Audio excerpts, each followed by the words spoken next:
everyone, welcome to Barca News. My name is Mo, and this is the post-match live analysis where we analyze Barcelona matches as soon as they end. Today, we are analyzing Barcelona's victory over Villarreal at the Ceramica 0-2 with goals of Coutinho from the penalty spot and a second-half goal by Lamine Yamal. A very, very important victory, because this, of course, was a tough opponent who were doing really well in La Liga. An opponent, by the way, they hadn't lost a single match in their own stadium this season until today. Barcelona are the first team to beat Villarreal in their own stadium. So difficult match and also important result because Real Madrid had won yesterday through robbery against Sevilla 0-2. So they had cut down the distance between them and Barcelona to 1 point. So Barcelona needed to win today in order to extend the lead ahead of Real Madrid to 4 points. Now, Barcelona end this year with a victory. They end the 2025 calendar year at the top of La Liga table, with, of course, the players now taking some time off for the holidays. And the next match will not be until 2026, which will be against Espanyol. Now, let's look at the table, because this is how Barcelona have closed off the 2025 calendar year at the top of the Liga table with 46 points. 18 matches played, 15 victories, 1 draw, and 2 defeats. In second place is Real Madrid, who cannot stop robbing. 42 points, 4 points behind Barcelona. Also 18 matches, 13 victories, 3 draws, and 2 losses. Then we have Atletico Madrid with 37 points, and Villarreal dropped to 4th place with 35 points. But, there's a big but here. I like big buts and I cannot lie. The big but is that Villarreal have 2 less matches. Yes, why? Because Barca, Madrid, Atletico Madrid are all playing in the Spanish Super Cup. So they had to play 2 matches more than the rest of La Liga. And while Barcelona, Madrid, and Atletico Madrid are playing in the Spanish Super Cup, Villarreal will get to play the 2 fixtures that they haven't played. So if Villarreal win the 2 remaining matches, they could have 41 points. So they can jump to 3rd place, only 1 point behind Real Madrid. So there's a big asterisk at Villarreal dropping to 4th place. Now, speaking of stats, by the way, this is important because 2025 is over. The calendar year is over. So the stat book for 2025 is closed. No more stats. And check this out. This is the highlight and to put things into perspective on how Hansi Flick is doing with Barcelona. When Barcelona had the MSN, Messi, Suarez, and Neymar, the most lethal trident in the history of the club, probably the most lethal trident in the history of football, Barcelona ended the calendar year with 180 goals. That's a lot of goals, but it makes sense. You had the most lethal trident in history, Messi, Neymar, and Suarez. So it made sense that Barcelona scored so many goals, 180 to be exact, in 1 calendar year. You know how many goals has Barcelona closed this year under Flick? 169. 169 goals, only 11 goals less than the most lethal Barca with MSN in the history. That is crazy. And you might say, Mo, why are you talking? What are you talking about? Like, they didn't even surpass them. No, they didn't. But only 11 goals less than Barcelona with the MSN. That is crazy if you think about it, especially when you think about how badly Barcelona started this season, and when you think that our attacking trident went several months without playing together. Rafinha was out for 2 months. Lamine was in and out for like a month and a half with his pubalgia. Lewandowski started the season injured, and now he's not getting much minutes due to his age. So when you think that our attacking trident didn't play together for several months, and we still ended the year only 11 goals less than the most lethal trident in the history of the club, that speaks volumes. That speaks volumes, and that just puts into perspective the amazing work that Hansi Flick is doing with this Barca. Can you imagine what Hansi Flick would have been able to do with a financially healthy Barca, a Barca that could actually sign? A Barca where you don't have to invent things like putting Gerard Martin as a center back, Eddie Garcia as a defensive mid, Marc Casado as a right back because you cannot sign players. I mean, what he's doing with the very limited resources that he has is absolutely amazing, and it's just a big testament to it. Anyways, enough talking about stats. Let's dive into the analysis of this match. And as always, I do want to start by talking, of course, about the lineup, and then we'll talk about general team sensation, and finally, we'll talk about individual players. But this is the lineup that Hansi Flick chose for today's match. Wait, why did it stop streaming? Here we go. Let's try this again. There we go. All right, this is the lineup that Hansi Flick chose for today's match. Juan Garcia in goal, Jules Koundé and Alejandro Balde as our two fullbacks, Pau Garcia, Gerard Martin, who have become the two starting center backs for Hansi Flick. Eric Garcia in a defensive midfield alongside Frankie de Jong, replacing Pedri. Again, Pedri suffering that muscle discomfort, not an injury. I want to stress that, not an injury, a discomfort, but as a precaution, so it doesn't become an injury. Hansi Flick decided to exclude him from the match. He will be back against Espanyol in January. Lamine Yamal and Rafinha on the wings. Fermin Lopez as our attacking mid, and then Ferran Torres as our center forward. Now, let's talk about general sensation because, again, as I said at the beginning of this live stream, this was a difficult match. A Villarreal that have been doing really well in La Liga. Sure, they got eliminated in the Copa del Rey at the hands of Racing de Santander. Sure, they're in the elimination zone of the Champions League, but in La Liga, they were doing really well. They were sitting third. Now they're sitting fourth with 2 less matches, so they could go back to third. A team that hadn't lost a single match this season in their own stadium at the Ceramica. So this was expected to be a difficult match, and lo and behold, that's exactly how it was. Because during the first half, Villarreal played a lot better than Barcelona. I mean, Barcelona had the possession of the ball, but every time Villarreal would take the ball from Barcelona in their own half, 2-3 passes, they would be in our box, in our penalty box. Their counterattacks were absolutely lethal. Well, not lethal because they weren't scoring, but they were very effective in making it all the way to our box. They had several of those. They created several chances through their counterattacks, and we were lucky that none of those attacks became goals. Also, Villarreal did a good job in the, well, it was more of a mixture of a good job of their high press plus really bad mistakes by our team in the build-up, because all the defenders, even Juan Garcia, who had a phenomenal match, they all made really bad passes during the first half, and because Villarreal were pressing high, they were able to get the ball from us and then generate chances as well. Now, between all the chances that Villarreal generated through their counterattacks and all the chances that they generated with their high press and with Barcelona making mistakes in the build-up, I honestly don't know how the hell did Villarreal not score a single goal. A lot of it was luck, and also it was the fact that Villarreal, just could not finish those chances. And that also has to do, of course, with the resources they have. If this was a different team, like maybe Madrid, maybe Manchester City, when you have players like Mbappe, like Haaland, who you give them those kind of chances, they are going to convert them into goals.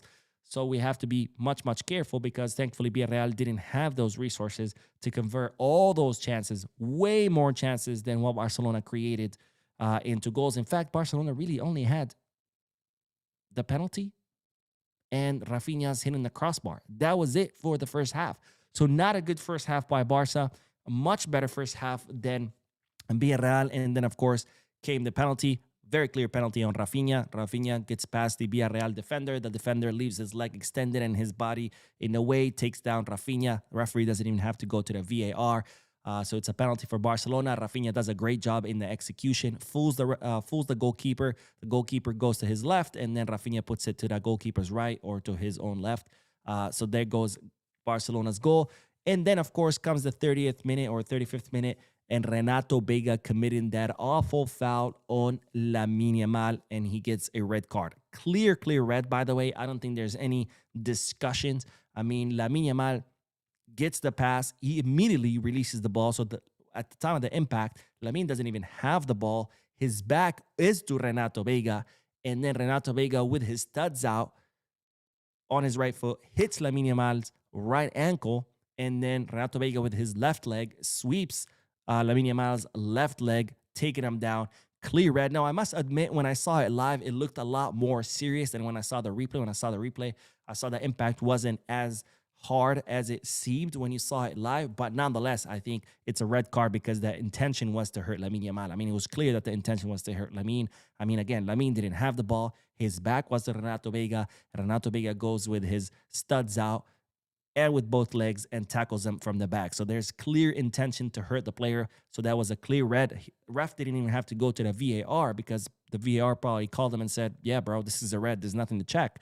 So clear red. Stupid mistake by Renato Vega because A, he could have hurt Lamine Yamal. Thankfully, he didn't. B, he left his team hanging with with one man down for like 60 minutes. And C, there was absolutely no need for that. Lamine was in his own half. It's not like Lamine was in a dangerous area where if he gets the ball and turns around, it can, become a clear chance for Barcelona to score. No, Lamine was his own half. If he gets the ball, doesn't get the ball, it doesn't freaking matter. It has no effect on the match. And this guy just goes all out. I mean, this is some Ronda Araujo level shit. I don't know what the hell was Renato Vega thinking, but it was good for us because when he got the red card, Villarreal pretty much all what they did is withdraw their lines, defend in the low block.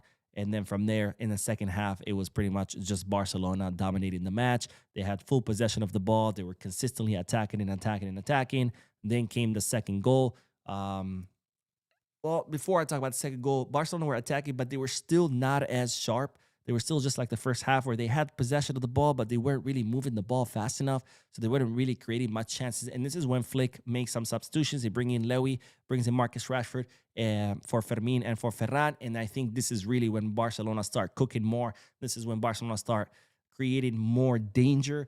And in fact, Lewy and Rashford were part of the build-up to Barcelona's second goal after some crazy shots blocked and passes and the ball. I mean, that play seemed like it lasted for a month.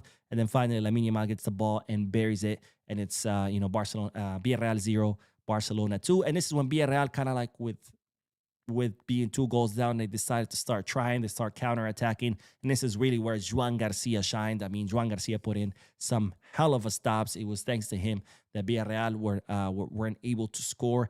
And I mean, what a bargain. 25 million euros for Joan Garcia is an absolute steal because today, during the second half, Joan Garcia was phenomenal, man. His reflexes, his agility.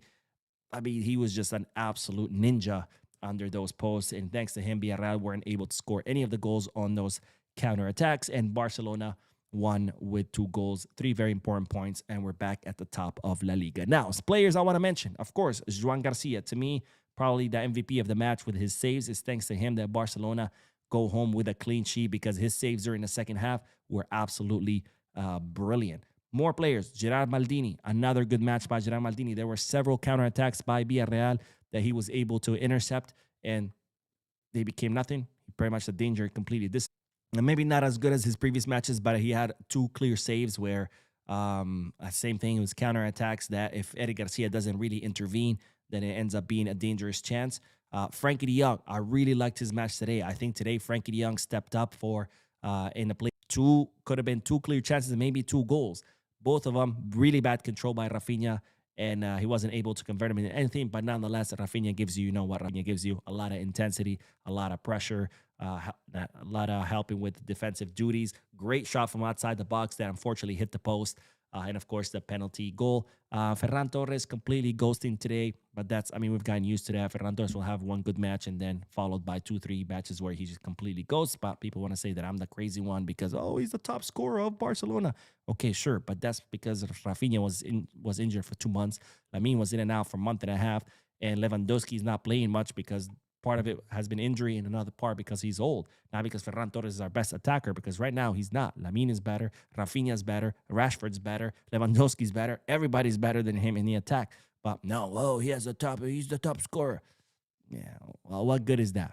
Did you see him today? I didn't.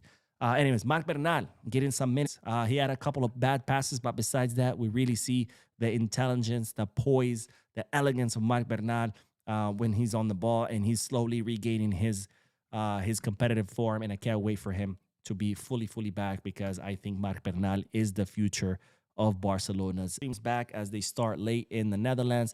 Just a good question. When will the animation group be back or replaced? Keep up the good work. That's a good question. According to Joan Laporta, they were going to meet in June, and, they were going to get they're gonna pick a new peñas to make up the new supporter section. It was going to be made up of people younger than 28 years old. And, they were going to be back as soon as at the beginning of the season. The season began, nothing. So then they were like, once we go back to the Camp Nou, we'll have the supporters section. We're back at the Camp Nou, still no supporter section. The year is over, still no supporter section. So honestly, don't know. At this point, it's see it to believe it. Because as we've seen with this board of directors, they give you deadlines, but those deadlines mean absolutely nothing to them. So we'll see. Hopefully by next year. I would hope so, right? but we'll have to wait and see. Miz says Hector Ford could be a good replacement for Kunde. Let's wait until the end of the season before we make that judgment. Melioda says because he's really improved both attacking wise and defensive wise, and the way Kunde is playing, he can definitely find his way in the starting. Let's see. And 6-0 says Lamine has to play centrally. He is wasting his full potential. I don't think so. Did you see him today on the wing? He was absolutely destroying Villarreal's defenders. Miz says, what I would try if Hector returns to Barca is playing him on both wings because with Xabi, he played on the left. Balde needs competition. Yeah, but if you have someone playing on both sides, that's not really competition, right? Barca Yamal says, good match by Gerard Maldini. To be honest, this was one of his worst matches, bro. I don't think so. There was a lot of times where he intercepted passes that had he not intercepted, the Villarreal would have been 1v1 versus Juan Garcia. So I don't think so. Miz says Lewandowski is finished. Don't even try to say he's better than Ferran. He is. Street Fighter says